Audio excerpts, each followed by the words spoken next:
The next question from Rahul Kumar, a student from Bitia, India. Qur'an teaches to kill non-Muslims, but in few ayats it teaches to help non-Muslims. What is this? Isn't this double standards?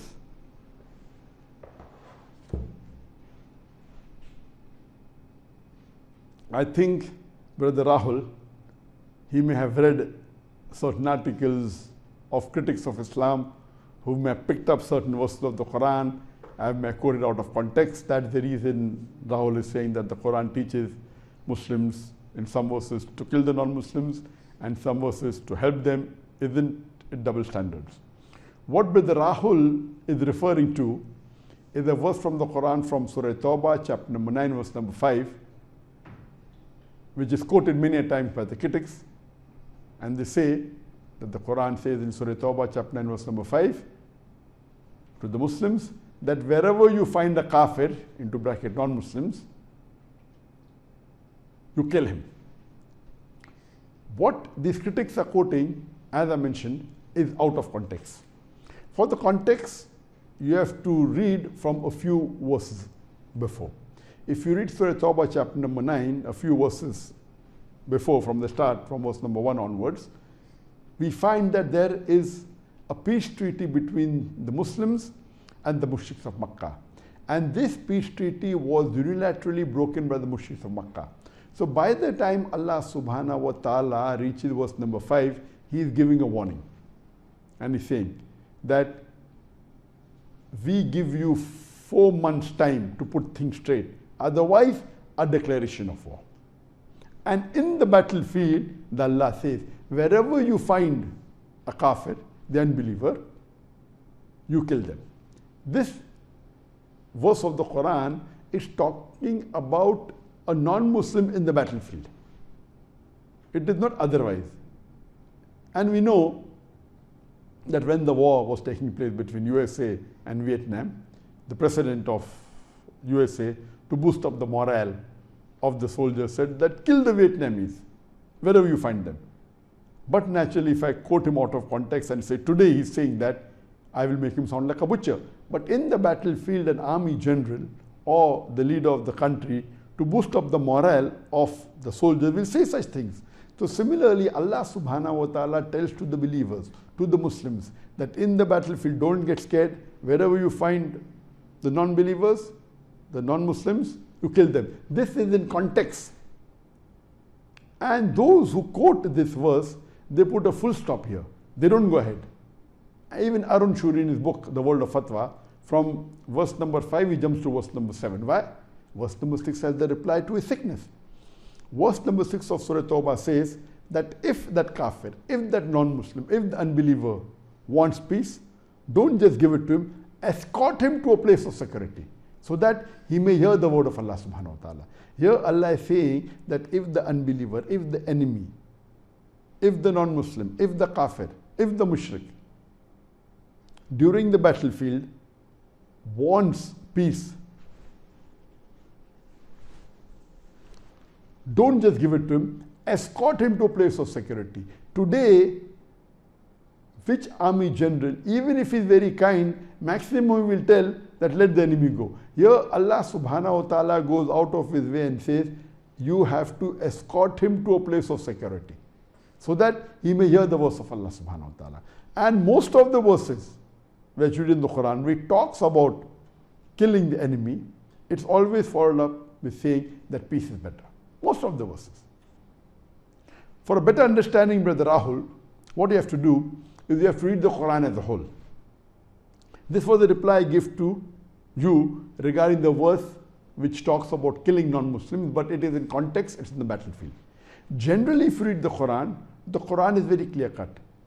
Allah says in the Quran, in Surah Isra, chapter number 17, verse number 70, Allah says,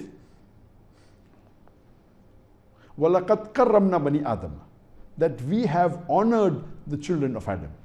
Here Allah is saying He has honored all the children of Adams, irrespective whether they're black, white, yellow, whichever religion they follow, irrespective. there is no differentiation at all. Allah is clear-cut in the Qur'an that Allah has honored all the human beings, all the Bani Adam, all the children of Adam. This is the general ruling.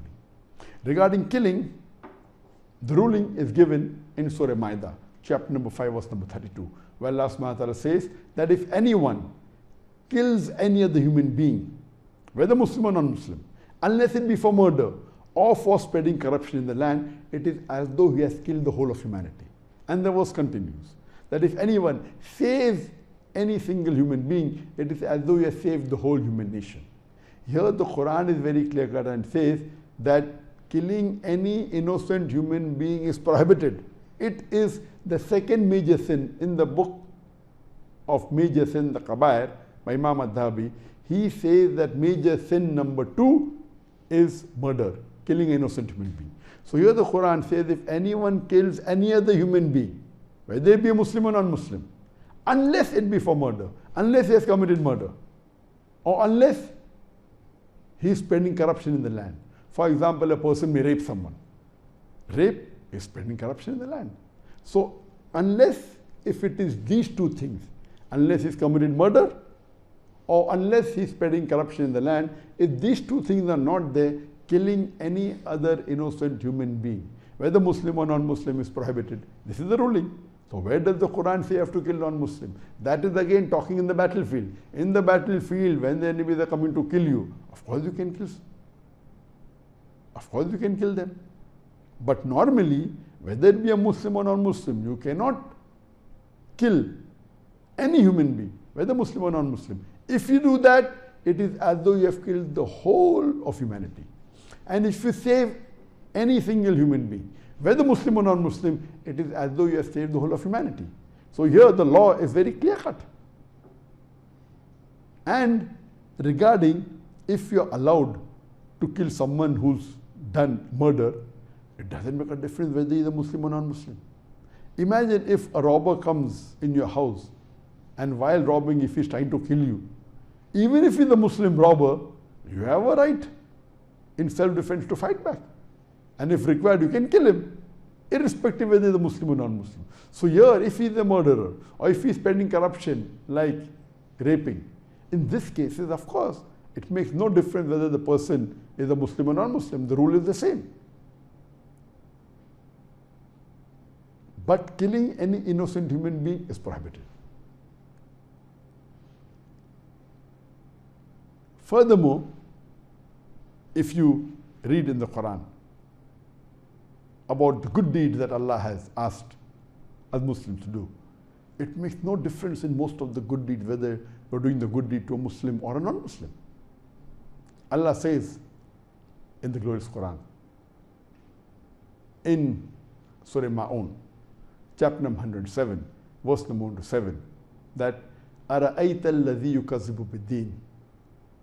Allah says in Surah Ma'un, chapter number 107, verse number 1 to 7, أَرَيْتَ الَّذِي يُكَذِّبُ بِالدِّينِ فَذَلِكَ الَّذِي يَدُعُ الْيَتِيمَ وَلَا يَحُضُّ عَلَى طَعَامِ الْمِسْكِينِ فَوَيْلٌ لِلْمُصَلِّينَ الَّذِينَ هُمْ صَلَاتِهِمْ سَاهُونَ الَّذِينَ هُمْ يُرَاءُونَ وَيَمْنَعُونَ الْمَاعُونَ.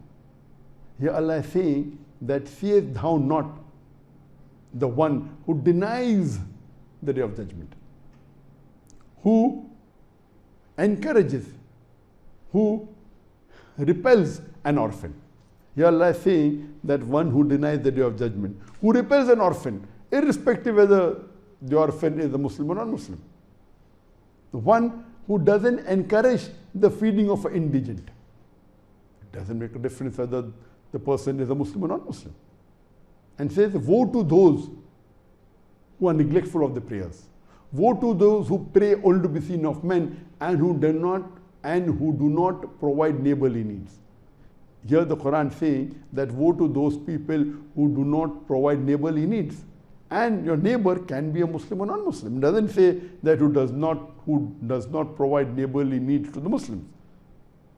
Here the Quran is very clear-cut that every Muslim, he should see to it that he should not repulse an orphan, he should not refuse to feed an indigent person, a miskin person, he should he should see to it that he helps his neighbor, he provides the neighborly need. And there's the hadith of the Prophet Muhammad. He said that a Muslim is not a true Muslim if he sleeps with his stomach full while his neighbors are hungry. So one of the companions asked the Prophet, who is a neighbor? So the Prophet said, 40 houses next to you is your neighbor. That means 40 houses in front of you is your neighbor, 40 houses behind you is a neighbor, 40 houses on left of you is your neighbor, 40 houses on the right of you is neighbor. And today people live in tall skyscrapers. So if you're living in a condominium, an apartment, which is tall, so 40 houses above you are your neighbors and 40 houses below you is also a neighbor. So here the Prophet is saying that if a person, a Muslim, is not a Muslim if he sleeps with his full stomach while his neighbor is hungry. And the neighbor can be a Muslim or non-Muslim. And there are various verses talking about charity, about good deeds, and the Qur'an is in general talking about, irrespective whether they're Muslim or non-Muslim. There may be certain acts. We may be specified, for example, the obligatory charity which is zakat. The 8 categories that are given, it is specifically to the Muslims. Except if it's mu'allafatul qulub, where the hearts are coming towards Islam, or fi sabilillah for dawah. Under these 2 categories for dawah, or when a person's heart is coming to Islam, these 2 categories can also be non-Muslims, but the others are specifically Muslims because it is obligatory charity. It is the 3rd pillar of Islam, which is zakat. Otherwise, generally, when you do good deeds, whether it be Muslim or non-Muslim, the reward is there for you. So for Brother Rahul to say that in some places Quran says kill a non-Muslim, some places it says to help a non-Muslim is a double standard, the standards are the same. If the human being is good, you have no right to hurt him. If he has not done any murder or has not done corruption, irrespective whether Muslim or non-Muslim, you cannot hurt him. There are only exception cases if the person has done murder or has done corruption in the land, you are allowed to take life of that human being, irrespective whether Muslim or non-Muslim. And helping, you have to help all the human beings. And our beloved Prophet Muhammad, it's mentioned in the Quran, in Surah Anbiya, chapter number 21, verse number 110, says that وَمَا أَرْسَلْنَاكَ إِلَّا رَحْمَةً لِلْعَالَمِينَ, that we have sent thee not, but as a mercy to the whole of humanity, as a mercy to all the creatures, as a mercy to all the worlds. So the last and final messenger, Prophet Muhammad, peace be upon him, was not sent as a mercy only to the Muslims or the Arabs, but he was sent as a mercy to the whole of humanity. So I hope the confusion is clear of Brother Rahul, that Quran is not only for the Muslims or the Arabs, the Quran is for the whole of humanity. And Islam is not only for the Muslims or the Arabs. And Prophet Muhammad, peace be upon him, did not come only for the Muslims or the Arabs, but it is for the whole of humanity. And I request Brother Rahul that he should read the translation of the Quran in the language he understands the best, whether it be English, whether it be Hindi, and inshallah he will have a better knowledge of the deen, and that will get him closer to Islam, inshallah.